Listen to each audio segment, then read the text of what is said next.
안녕하십니까. 신학을 하는 목적과 방법에 대한 두 번째 강의 시간입니다. 첫 번째는 신학을 하는 목적이 예수 그리스도의 복음을 전하는 것, 그것이 교회에서 이루어지는 것, 이러한 류에 대해서 말씀을 드렸습니다. 이번에는 또 간략하게 신학을 하는 방법에 대해서 말씀을 드리려고 합니다.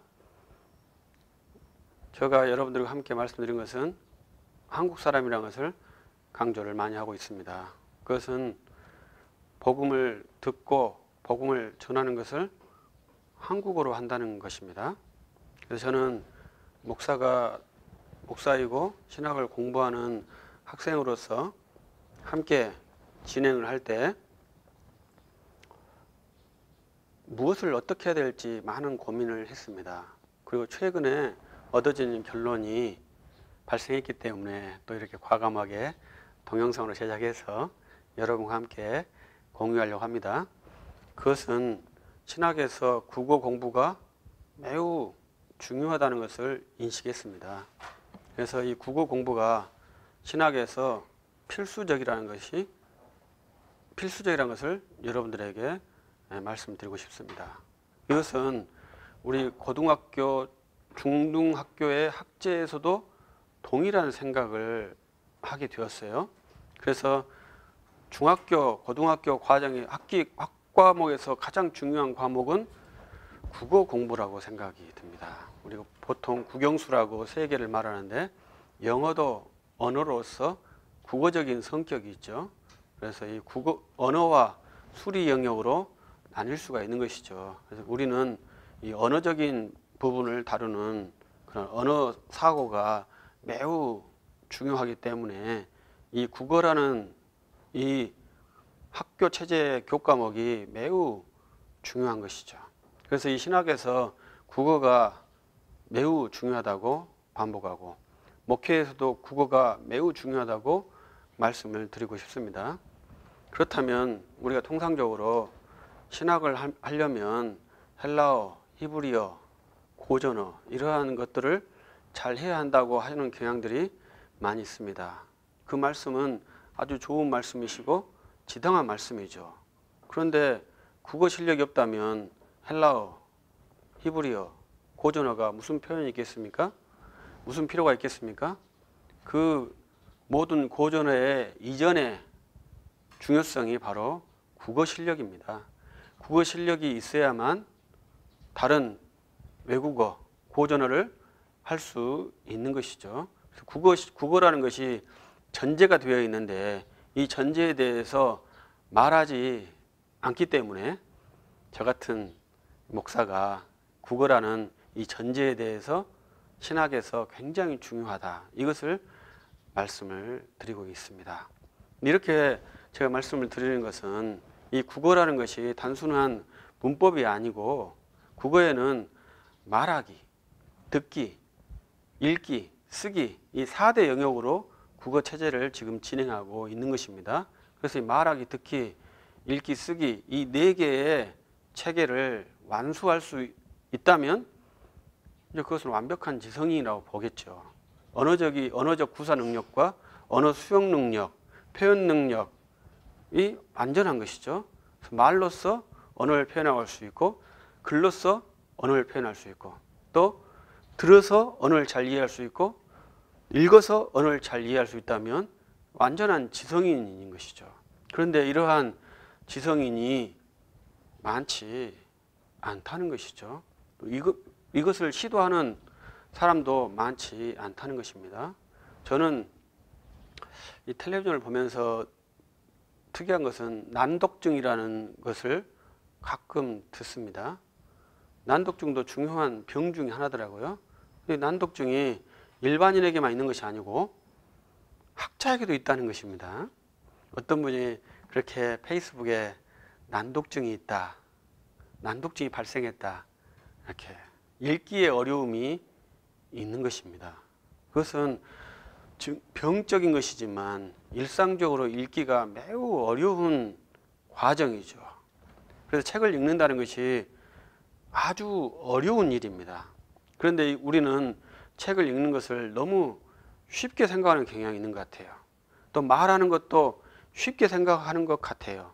근데 말하는 거나 책을 읽는 것이 매우 어려운 일입니다. 근데 이것을 너무 쉽게 생각하고 누구나 할 수 있는 것으로 이해하는 것이 이 국어의 큰 모순이죠. 우리 국어라는 것은 언어적 훈련이 없이 자연스럽게 체득된 그러한 언어지 않습니까?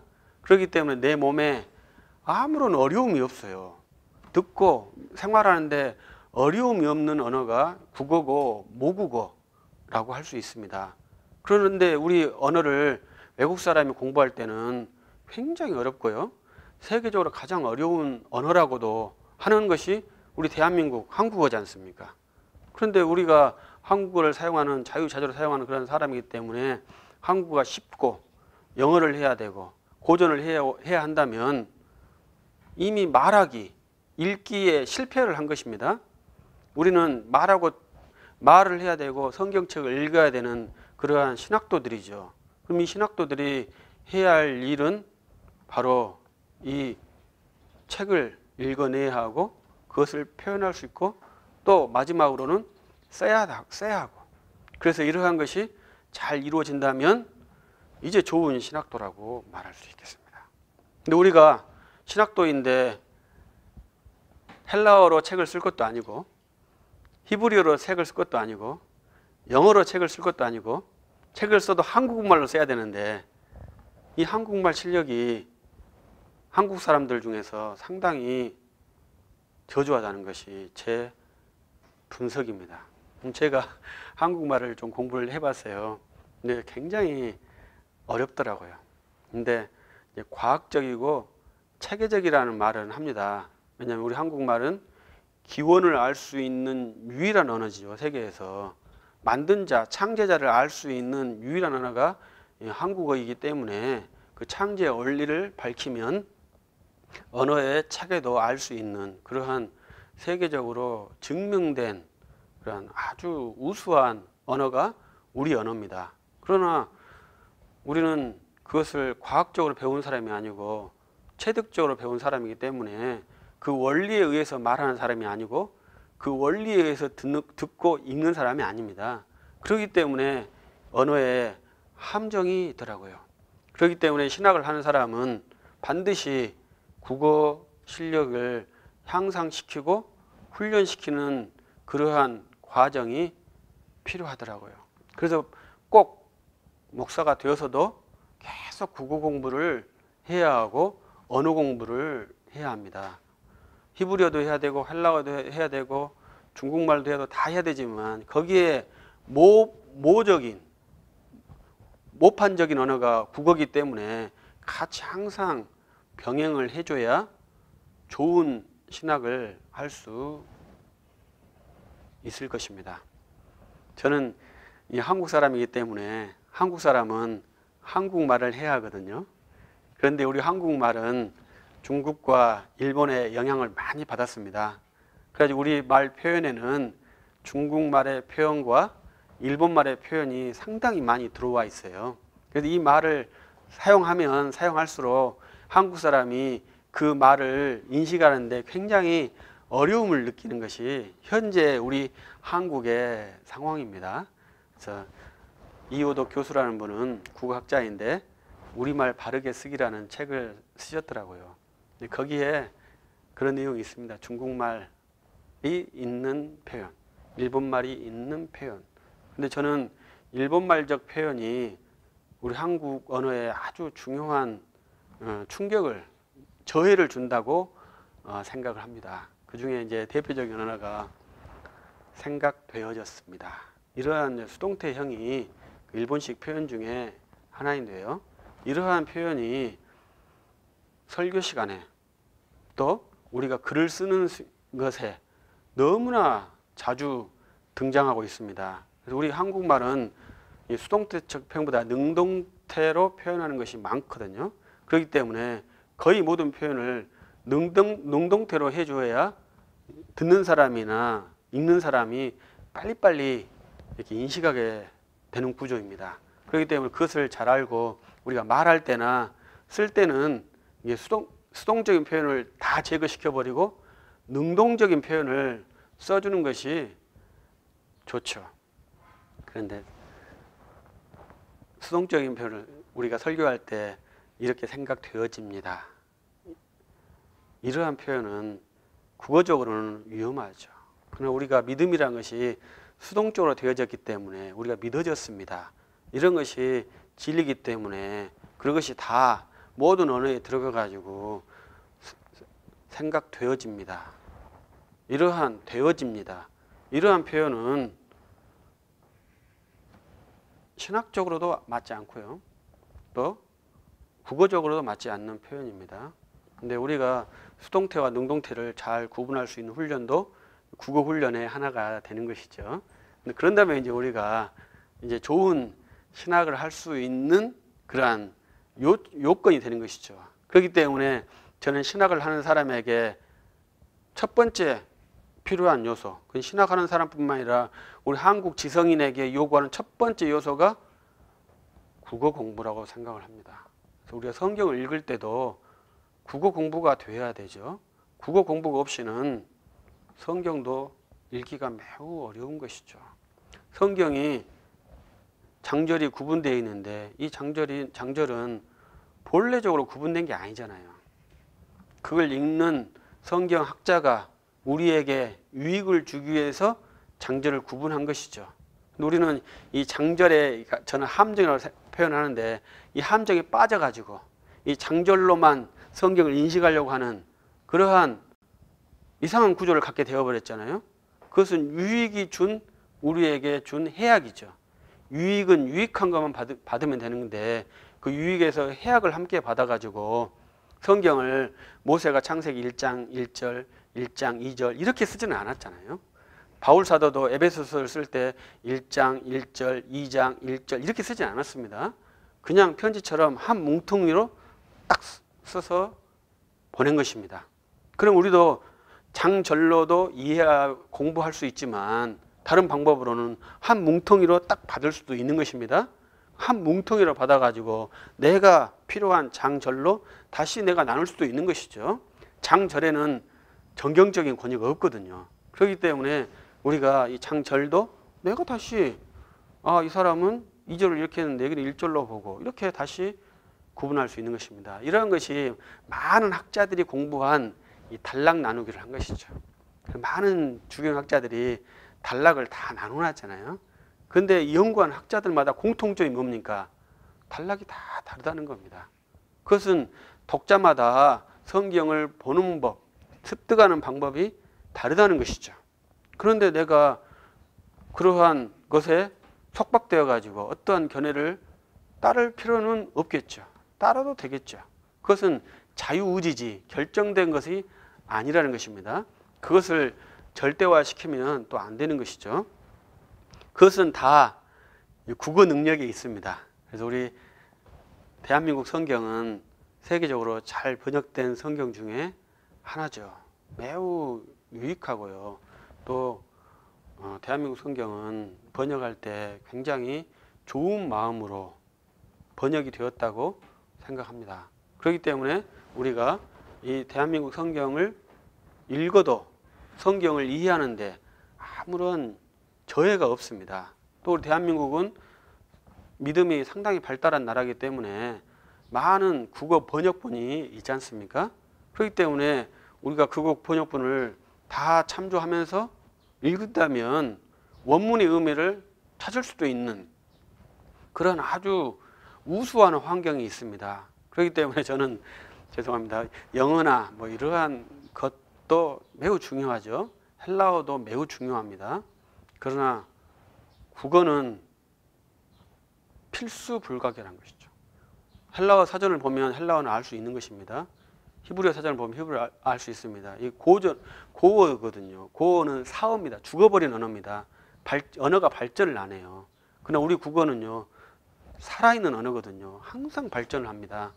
그렇기 때문에 이 살아있는 언어를 가지고 죽어있는 언어를 습득해야 될 때 이것을 잘 활용을 하는 것이 매우 중요한 것이죠. 그런데 이 죽어있는 언어와 살아있는 언어를 구분을 못하면 우리는 이 살아있는 언어를 죽어있는 언어처럼 똑같이 대입시켜가지고 활용해버리는 그러한 좀 이상한 구조가 되는 것입니다. 우리 언어는 지금 제가 여러분이 말하는 언어나 또 여러분들이 교회에서 들을 수 있는 언어는 살아있는 국어죠. 또 영어로도 들을 수도 있겠죠. 그것도 다 살아있는 겁니다. 그러나 우리가 공부해야 될 성경 언어들은 사어이기 때문에 그 사어의 정확한 의미를 알 수 있는 사람은 한 사람도 없다는 것도 알아야 됩니다. 사전이 정경은 아니거든요. 사전은 연구 저작물이거든요. 그렇기 때문에 사전적 의미가 정확하다 이렇게 말하는 것은 바르지 못한 것이죠. 정확할 것이다. 이게 맞는 것이죠. 왜냐하면 그 당시의 언어를 표현해 준 분들은 한 분도 안 계십니다. 예수님 당시에 사도 바울이 쓴 언어의 뜻이 이것이었다. 로고스의 뜻이 이것이었다. 이렇게 소형한 사전은 없습니다. 사전은 상당히 후대에 만들어진 것이거든요.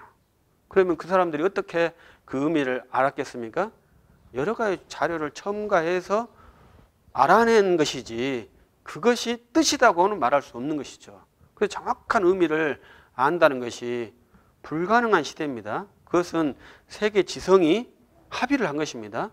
정확한 의미는 알 수 없다. 그러면 정확한 의미를 알 수 없는 이 시대에 어떻게 진리를 전하겠습니까?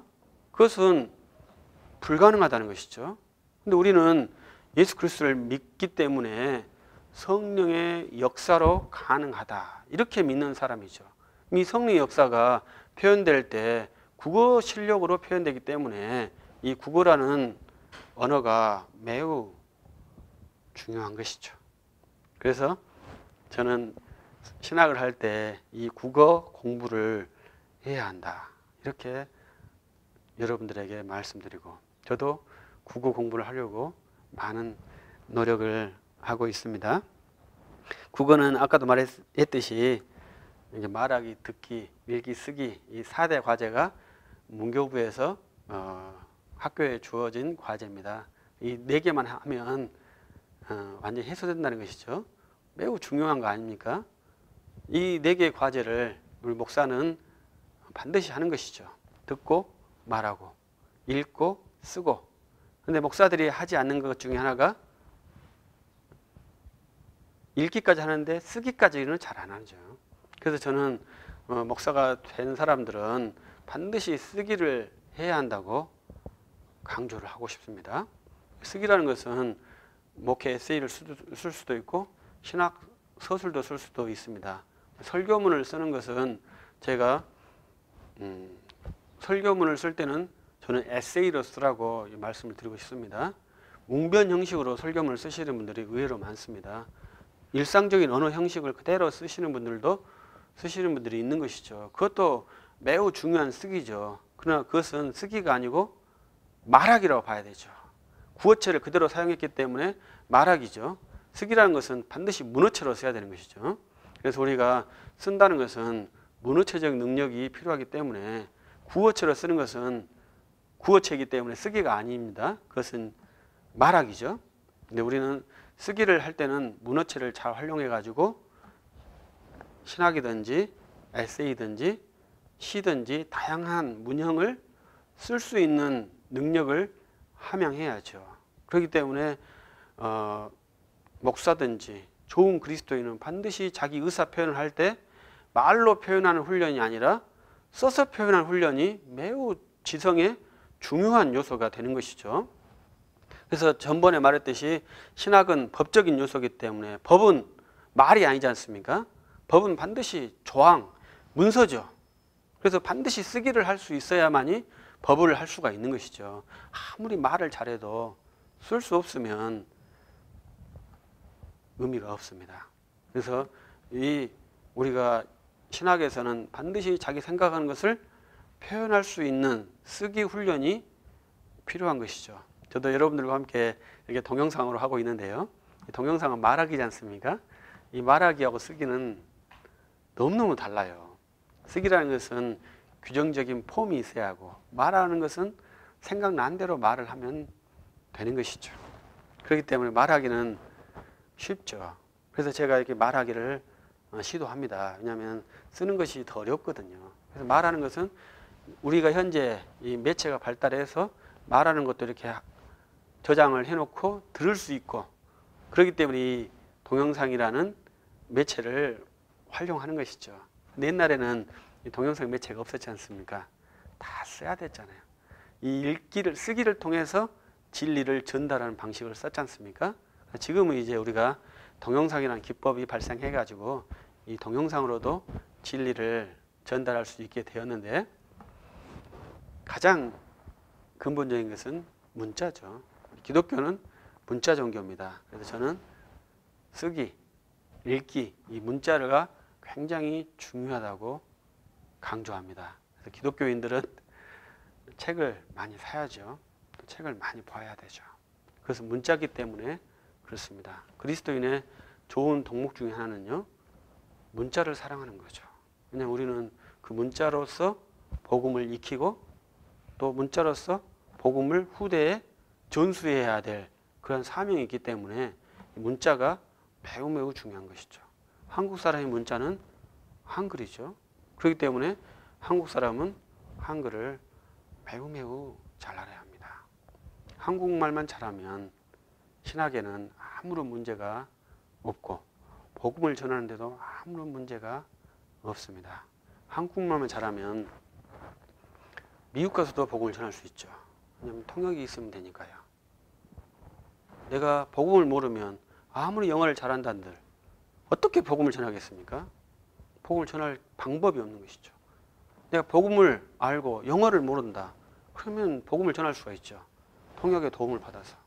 그렇기 때문에 이 복음을 알고 전할 수 있는 그러한 이 한국의 의식구조, 한국의 언어적 능력, 이것이 신학하는 사람에게 매우 필요한 것이죠. 우리는 계속 한국말로서 성도들의 의견을 들어야 되고, 한국말로서 상담을 해줘야 되고, 또 한국말의 책들을 읽어야 되고, 그리고 또 최종적으로 한국말을 써야 하고, 그러면 우리의 신학이 아주 효과적으로 진행될 수 있을 것이라고 저는 확신하거든요. 그래서 이 4개의 국어적인 과제가 순환적이에요.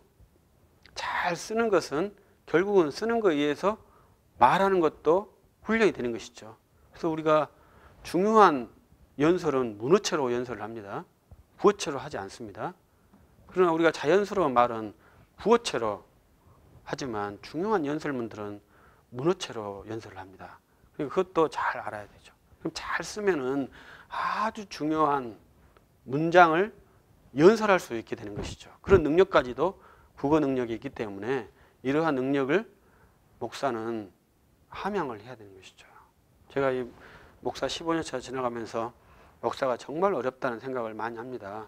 이 목사의 가장 중요한 것은 이 교회에 대한 책임권이 있지 않습니까? 그렇기 때문에 굉장히 강한 주체의식이 목사에게는 필요합니다. 그래야만이 소수의 약물이든지 그 약물의 영혼을 안위할 수 있지 않습니까? 보호할 수 있고요. 돌볼 수 있는 그 능력이란 것은 아주 큰 능력입니다. 그래서 이 목사의 품 안에서 양들이 쉬게 되는데 그것은 단순한 설교가 아니죠. 인격 안에서 쉬게 되는데 그 인격은 다시 국어 언어적인 활용에서 등장하죠. 아무리 내 마음이 천사 같은들 밖으로 나온 언어가 XX로 나오면 그 어떻게 하겠습니까? 그 마음이 천사라고 할 수 있겠습니까? 내가 아무리 히브리어가 헬라어가 내 지식에 가득하다 할지라도 언어로 표현되지 않으면 그걸 지식이라고 할 수 있겠습니까? 그러니까 이 말하고 듣고 쓰기 읽기가 그렇게 해서 중요한 것이죠. 그건 다 국어적인 분야에 있기 때문에 신학을 하는 사람에게 필요한 것이 이 언어적 능력인데 국어가 가장 기본적인 언어라는 것입니다. 국어를 알지 못하면 신학을 절대로 할 수 없습니다. 국어를 알고 있다고 하는 생각을 신학하는 사람은 버려야 합니다. 왜냐하면 국어를 진짜 모르거든요. 국어를 많이 공부해야 되거든요. 우리 대한민국에 국어학자들이 얼마나 많습니까? 다 알면 왜 그렇게 많은 학자가 필요하겠어요? 모르기 때문에 서울대학교나 지방에 있는 많은 대학교에 국어학과, 국어교육학과, 한국학과 어마어마한 언어적인 교육기관과 연구기관이 있습니다. 그렇게 수백 명의 지성들이 머리를 맞대고 연구해도 답이 안 나오는 것이 국어입니다. 그런데 우리가 국어를 안다고 말할 수 있겠습니까? 국어를 모르는 것이죠. 그 중에 가장 중요한 것은 변화하기 때문에 그렇습니다. 우리는 그 변화하는 언어 속에서 있고 그 변화하는 언어로 신학을 표현해야 될 그러한 사명을 갖고 있는 그러한 사람들이죠.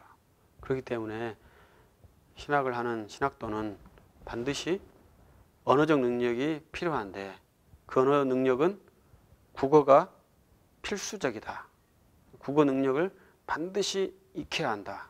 이것을 강조하고 싶습니다. 그래서 계속 국어 능력을 함양하기 위해서 쓰기를 많이 하고 여러분들 쓰는 것을 읽어줄 좋은 동료, 좋은 선생들을 많이 두신다면 여러분들의 글은 더 발전될 것이고 여러분들의 글이 발전되면 말을 더 잘하게 될 것이고 이러한 순환적인 언어 능력이 여러분 형성되고요. 그 여러분들이 갖고 있는 신학의 소양이 우리의 정제된 언어 능력에 따라서 전파되므로 많은 지체들이 유익을 받게 될 것이라고 생각합니다. 신학을 하는 방법을 거창한 것이 아니고 국어 공부를 잘해야 신학을 할 수 있고 성경을 읽을 수 있다. 이것이 두 번째 강의의 요체입니다. 감사합니다.